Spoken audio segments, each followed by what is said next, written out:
Povod našeg današnjeg druženja je tema religije spajaju kao mostovi u susret Bajramu. Ponekad se ljudi boje religija i koriste ih za neke zle svrhe.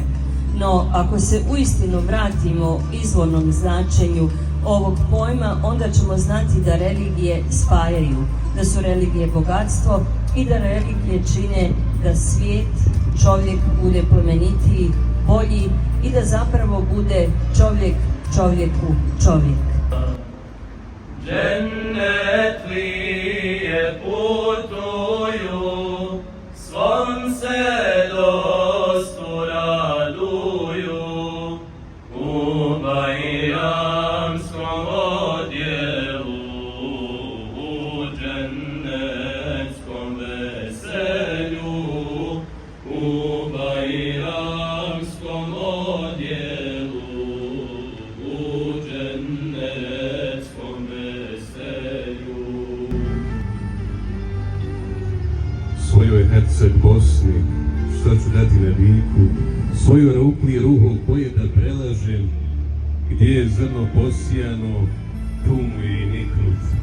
Moja Bosna, moji Konavli, moje Milodraže, šumovita, puna vrela od Save do mora, hladna, zdrava, sama korunuli list na vrhu Timora.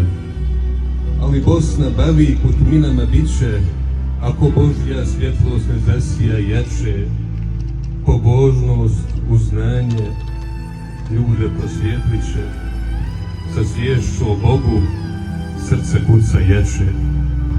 Ako Bog da Sarajevo to ću da ti dam ja, sin Ferhat Begov i časne Selđukije.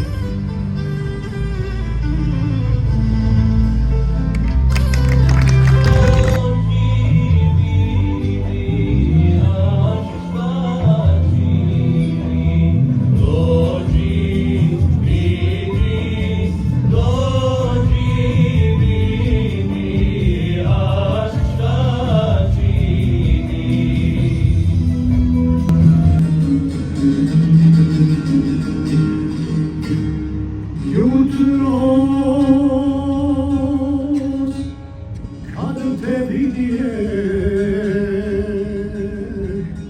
moja Safo,